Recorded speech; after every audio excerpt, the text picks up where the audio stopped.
I have recently plunged myself into the Grishaverse. Why? Because I sporadically bought these two books that everyone tells me are really good, but my weird brain cannot let me read these before I read the GRISHA trilogy first. Basically, I'm reading the GRISHA trilogy so that I can read the Six of Crows duology. Today we'll be talking about the second book in the GRISHA trilogy, Seige and Storm, I believe it's called. I swear I knew this. As per usual, I will first tell you a little bit about what the book is about, just in case you haven't read it, even though I think everyone's read it. And I'll tell you my spoiler-free review. Then we'll go into my reading vlog, where you can watch me read the book and watch me react to the book. And then after that, I'll come back and I will just give you like my final thoughts and predictions for the last book. So in this book, we find Alina quite down in the dumps because what happened in the last book. But her and Mal are basically on the run. I think in this book she sort of ripples with her destiny, so to speak, what path she really wants to take. Because the Darkling is not dead. The Darkling is still out there doing his thing, which is dangerous. And so Mal and Alina meet this privateer, and that privateer sort of sets the story in motion because he is yet another player in this political game that honestly is really quite interesting. I hope I explained that well. I feel like I'm so bad at explaining what books are about. Basically, I thought this was pretty good. I think I liked it a little bit less than the first one, which didn't mean that I didn't like it, but there were some parts that I felt were kind of slow. In the middle, I got a little bit like, because there was a lot of the same thing being repeated, certain themes, certain things that, like, honestly, I was just sort of like, get over it already type of situation. But that's just me. Might have to do with the fact that this is young adult fiction. I don't know. What I did really love in this book was the main character, the way her character arc is developing. I really like how it keeps us guessing as to like where she's gonna go. Another thing I really appreciate about this series as a whole, and so in this book as well, is how morally gray a lot of the characters are. I really like how there are characters that maybe do something terrible, but then they're not 100% written off as a bad guy or a bad person. They are treated as people, because like people do bad things, people make mistakes, this kind of stuff, right? And I feel like a lot of books, a lot of YA fantasy really just sort of, you know, separates people into like the heroes and the villains, and I feel like this book does a really good job at showing, you know, humanity and how like no one's perfect and we all do stupid stuff sometimes very stupid stuff that gets people killed. Yeah, and I like all the characters. I think that's all I can say without spoiling too much. So now I will go into my reading vlog where you can watch me react in real time to all the spoilery things. So if you haven't read the book, you probably should, you know. Alina and Mal cross the sea and they're in this like Dutch place. Like, I know it's fantasy, but like the whole world across the sea, like just everything was just so Dutch. So that was fun. I liked seeing like a different part of the world because I feel like with the first book I didn't 100% understand everything of like where everything was and like how big this place actually was. Alina is quite pathetic. At the end of the first one, you know, she kind of just like, she did her thing and she like became this powerful person, but then I feel like we're kind of back at the start, or we're kind of back where we began, and I just feel bad for her, but also like it's kind of annoying. But like I get it, as it's, yeah, I don't know. And then you got Mal who's just like the best guy. There's no fault in him. Like he's just a good guy. He's like that kind of guy that like is good at everything, is really handsome, everybody loves them, never makes any mistakes, and like is always doing the right thing, brave, and like will like stick up for the little guy, and just like he's like too perfect, and I kind of want to see him mess up. You know what I mean? Also, oh my god, I'm so excited. I'm so excited for pirates. If someone had told me there was gonna be pirates, I would have read it so much quicker because I am a sucker for anything with pirates in it. Like, there is just not enough pirate content in the media. I need more pirate stuff. I don't even like the ocean, so like, I don't know where this comes from. It's just like the perfect adventure, you know? And the aesthetics, I just love pirates. I actually really want to write a pirate novel one day. But anyways, pirates, I'm so excited. I love the, I forgot his name again. The one, I think she said he looks like a fox, who's maybe the captain of the ship, of like the pirate ship, and like he was just like, I'm just in it for the money, you know? But like clearly he doesn't like the Darkling, and clearly at some point he's gonna like rebel against the Darkling, and it's, you know, he's gonna help Alina and he's gonna like enter their crew, right? That's gotta happen because I like him. Also, I'm so happy Yvonne and Genya survived. Yes, I mean, I knew the Darkling was gonna survive, but like I'm just happy Yvonne and Genya are okay because I love those two. I kind of want them together. Like I kind of ship it. I don't know why. I just feel like there's a connection there. I know Genya loves David, but like we don't like David. Like David no. He put that necklace thingy on. No, we don't like David. We like Yvonne though. I don't know why I like Yvonne so much. I think because he's so stoic. I also really like Genya. I love how Genya's character is it's not black and white. I mean, she's a Slytherin girl. She gave up Alina to get, you know, where she wanted to be, and she supports the Darkling because of what it brings her. Like, it's her personal gain that she's after, right? Books often villainize those types of people, and I don't think we should. And I like how Alina didn't make a villain out of Genya, although it seemed like she doesn't like Genya anymore now. I don't know. I just hope Genya doesn't turn out to be like a complete villain, because I think that would be a waste. I really like Genya, and I really like Yvonne, and I think they should get married and have babies. Lastly, I want to talk about the Darkling a little bit. I love the Darkling. I don't care what anybody says. I think it's because I'm a Scorpio. I love that dark shit, man. There's a squirrel. Look at him go. Look at him. What is he doing? Listen, the Darkling. I love how much sense he makes sometimes when he's like explaining himself to Alina, and like you kind of don't know whether he's being truthful or whether he's just really good at manipulating people. You know how he's telling Alina all these things about like why he does the things he does, and he's kind of being vague about it, but sometimes I'm like, ooh, this guy's making a lot of sense. Ooh, I see where he's coming from. But then he'll do something like really freaking rude, and I'm like, oh, right, we don't like this guy. I love how sadistic he is. He's such a sadist. I will say though that a lot of the plot seems to revolve around like Mal and Alina's relationship, and like the whole like, I mean, it's not a love triangle. Is it a love triangle? Because, like, the Darkling is kind of in there, but, like, not really. I guess it's a love triangle. And, like, I'm not the biggest fan of those kinds of stories. Up until now, I've really enjoyed it, but I just hope that there's going to be more to it than just this, because I think I will tire of that kind of stuff after a while. So, we'll see where this goes. Oh my god. Wait. Yvonne! I think Yvonne's dead. Listen. Oh. What happened to Yvonne? Blood's coming out of his mouth. I wanted him to have his redemption. I thought him and Genya were gonna have babies. Like, I know I should be happy. I know he was technically a villain, but like, I don't know. I had good vibes. See, Genya cares. Genya's crying over Yvonne. See, they were a thing. They were a thing. So this guy, Stormhunt. I don't know, the dog guy, or should I just call him Jack Sparrow, because he's very Jack Sparrow. He's taking them to a client, but he won't say who that client is. I'm thinking like it's got to be someone important, so I'm like, is it the king?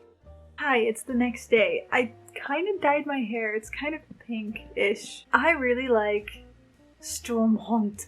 I still don't know how am I supposed to pronounce it.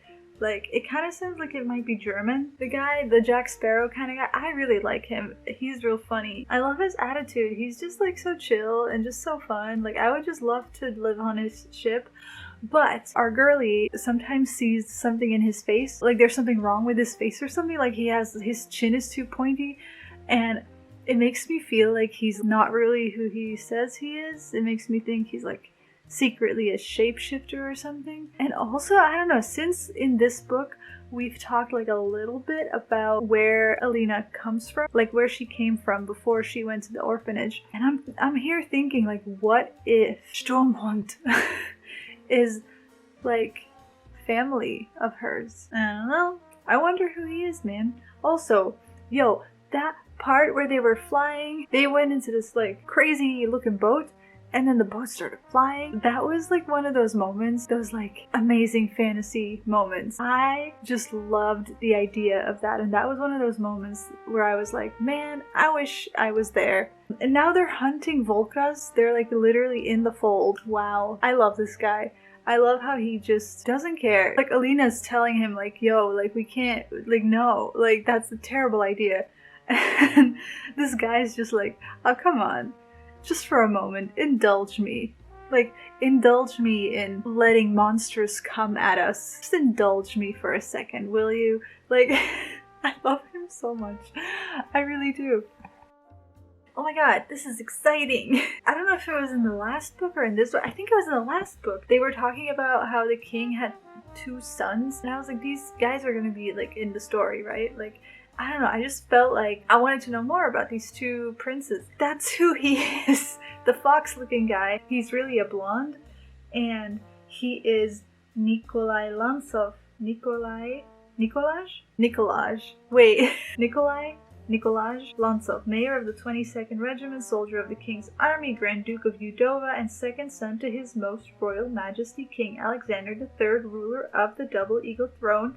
May his life and reign be long. He's the prince, or one of the princes. I don't remember, like, much of what they said about those princes, but, like, he's one of them, which is kind of cool because like he's one of them, but he's also like a pirate. He just continues to be cooler and cooler, and I just really like him. But you know what happened the last time I liked someone? You know, the Darkling. He ended up being like really mean. So I'm scared to like him, but I feel like he's probably gonna be fine. So much is happening. I'm like only at like 150 pages and I feel like so much has happened. Like so much has happened. I can't really wrap my head around it. Man, I like this prince a lot. He's so cool. He just like did a little bit of this, did a little bit of that, and like then he decided he just wanted to be a privateer, so he decided to do that. And like, you know how like nothing seems impossible to him? So he just like does stuff. He doesn't let anything hold him back. He doesn't have that fear, you know, that like most humans have. I love reading about characters like that because it's inspiring, right? Also, I quite like the trajectory that Alina is going on, in the sense that she seems to be sort of slowly but surely deteriorating on her way to the dark side. How she feels this like want and this greed for more power, and how her and the Darkling do have things in common, and like, you know, how that kind of draws them closer. And then you can also see that drive a wedge between her and Mal. I really like character arcs like that. It's different to what you read mostly, you know, when the hero is always sort of just like the good guy. But here we have the hero who might potentially become a villain, and then in the end we'll probably have to realize what side she's really on. And I really like that. As I always say, I love that dark stuff. Okay, so I'm about, I don't know, 60 pages from the end. But I just had a thought, okay? Like, I mean, I've been thinking about this for a while now. Like, you know, where does Alina come from and where does Mal come from? Because they both are orphans. They both probably come from something that is important. Alina, I don't know, there must be like a reason why she's so powerful. And also, people have been saying about Mal, you know, how he's like really good at tracking. Like, it's almost crazy how good he is at tracking. Like, it's not normal. So like, there must be a reason for that. So I feel like we're gonna find out where Mal comes from and where Alina comes from, and I think that's gonna be important. Like, maybe Mal's parents were magic. Maybe not like Grisha magic, but like different kind of magic, like tracker magic. I don't know. And Alina as well. Like, maybe she's like a half god. Her mom had a baby with some sort of a god or something. I don't know. I don't know. Because like, they're both orphans. So you, like, with orphan stories, there's always an importance to like where they came from. So I'm excited to find out what that is. What if her and the Darkling are related? Wait, what if her and the Darkling are like cousins or something? I might be onto something here. I don't know. I completely forgot to talk about Mal and Alina just like being dramatic. I mean, okay, no, they're going through stuff. You know how Mal has become an alcoholic who like does like cage fighting and he's like fighting and he's just like, he's not having a good time. I feel so bad for this guy. Like, this guy just like did not ask for any of this to happen. Yeah, Mal and Alina are just not doing good. They had another fight in the woods, and at this point, I just want him to go and do something else because I feel bad for him. He doesn't belong there. Like, the whole thing is starting to feel like it's like a weird love quartet. Because, you know, you got Alina with Mal, who, you know, I feel like they need to cut it out. And you got, you know, the Darkling, who's just freaking creepy and just, like, harassing her in her sleep and stuff, which is terrifying. So that's not great either. And then there's a third guy who, honestly, I really like. I like Nikolai a lot, but like, we don't know whether he cares about Alina. Like, I think he cares about Alina, but like, you know, if he were to get together with Alina, it would be more out of gain for himself than anything else. Like, it wouldn't be out of love. So honestly, all three of these guys are problematic. Sometimes I'm just kind of like over it, and I just like, I don't really, I don't know, I feel like the book focuses on the romance a little bit too much. I just want to find out how they're going to defeat the Darkling. I just want to see where Alina goes. Like, I want to see whether she's going to go full power-hungry bitch and get, like, the third amplifier and stuff. Like, that's what I'm interested in. I want to see where her character goes, because as much as I don't like her as a person, I'm very interested in her character. I'm all dressed up because I'm about to leave to go somewhere, but before I do that, I wanted to, I just finished it. Hold on, let me just sit down. Okay, I just finished Seige and Storm. I keep forgetting the name of the book. I don't really know what that title means. Now that I've read it, I'm like, The last like 50 pages or so just went very fast, because it was like all of a sudden the Darkling was there. He was just there. Oh my god, I felt so bad when the discs, the glass thingies that like David had been working on for so long just shattered. Like, they barely used them. Like, after all that build-up, like, them working on it for so long. Oh my god, David must have felt so bad about that. I felt really bad. I cried a little bit when Alina had to say goodbye to Mal, you know, before she went to the Darkling. And she, what did she say? Mal was like, oh, so is this how it ends? And then she was like, our story never has an ending, or something like that. And I was like, oh, I thought she was just gonna go to the dark side. And I was like all prepared for Alina to just go full on villain for the next book. Like, I was very excited about it. But then she started taking the Darkling's power and turning it against him, and they escaped. And so she's not full dark evil yet, which I'm a little bit sad about. Like, I was so excited to see evil Alina. I mean, it still might come in the third one. I'm also very intrigued with the whole religious aspect this book is taking. It seems like it's gonna play a larger role in the last book, and I'm quite excited about that. I always think those kinds of angles are interesting because, you know, it reflects things of the world we live in as well. Alina and Mal need to cut it out. Like, it's just not gonna work out between them. Like, I know it's hard, but like, I'm ready for them to just break it off forever. This is why I was kind of like ready for her to go over to the dark side, because like, it's clear that like, even though they love each other and all that, like, it's just not gonna work, you know? Like, she's changed and there's nothing she can do about that. Like, literally, like, she can't help it. You know, just give up already. Like, you know, like, it's fine. Like, let Mal do his thing, let him have his life. I mean, which I know that's what Alina was trying to do, just trying to kill herself and the Darkling so that Mal could live free, but then Mal wouldn't let that happen. The ending came quite abrupt as well. Like, I really need to keep reading now because I want to finish this trilogy. So yeah. So Seige and Storm, I liked it. I liked it, but it didn't blow me away, or it didn't, you know, it was just like, it was an alright book, and I had a pretty good time reading it, but it didn't like have my heart racing all the time or stuff like that. I am, however, quite excited about the third book because I really want to know how it all is gonna like finish off. I love Nikolai so much. I just love that guy, man. I think the Darkling is still the most compelling character in the whole series. I don't care what anybody says. I love hearing more about him. I love him.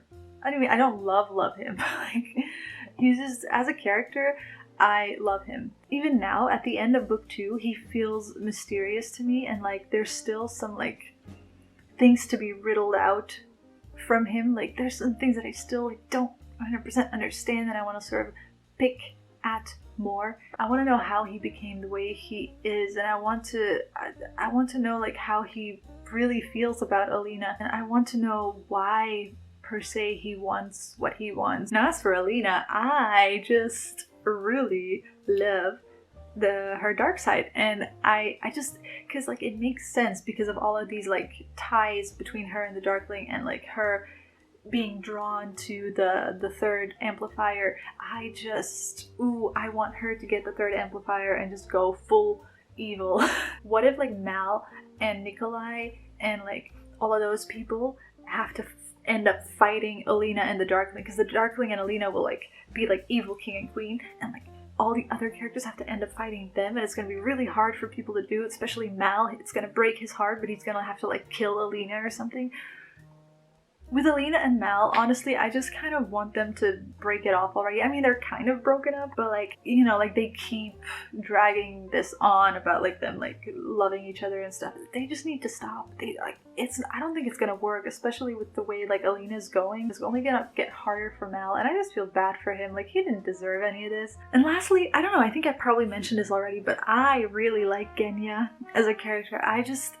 She's one of those like morally gray characters that I was talking about. She's been betraying people for her own gain on multiple occasions, but that doesn't stop her from also being a very caring and sweet friend. Ooh, I love that. Genya, great. David as well. Love David. David and Genya and David. Can I have a spin-off series about them? Like, oh my god, they could be like a cute romance about like Genya and David. Davia, Genya? Davia, is that their ship name? Davia. Sorry, I'm getting off of topic. As for my predictions, Alina's gonna go full rogue, full evil. It's gonna be great. She's gonna be like in black, and it's gonna be like fancy and beautiful, and she's gonna be like the Darkling's queen, and it's gonna be evil. But probably because this is like a YA contemporary, they're gonna be defeated by Mal and the gang. Some big characters are gonna die.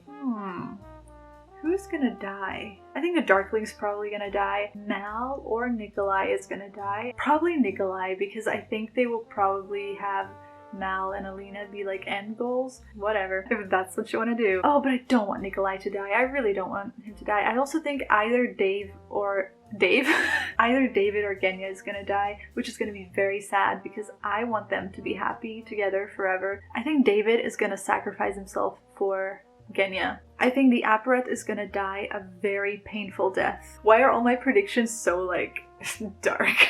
Actually, we don't even know if Nikolai is alive at the end of book 2, so like, but like he's alive. Like, he's probably like raising an army somewhere. Oh, what if he's like not in the book at all until like the end part where it's like, oh, all hope is lost, and then Nikolai comes with like just like 100 of those like floating ship thingies with like people, and they come and they just like start killing people. Please don't spoil me in the comments. Do let me know what you think of the Grisha trilogy in general, because I don't know, I just find the whole discourse about the Grisha trilogy interesting. Also, just, yeah, let me know what you think about the Darkling. Why do you think he is great, or why do you think he sucks, or why you don't care about him? I think that's going to be all for me today. I am going to start reading the third one now, so I'll see you once that comes out. Goodbye.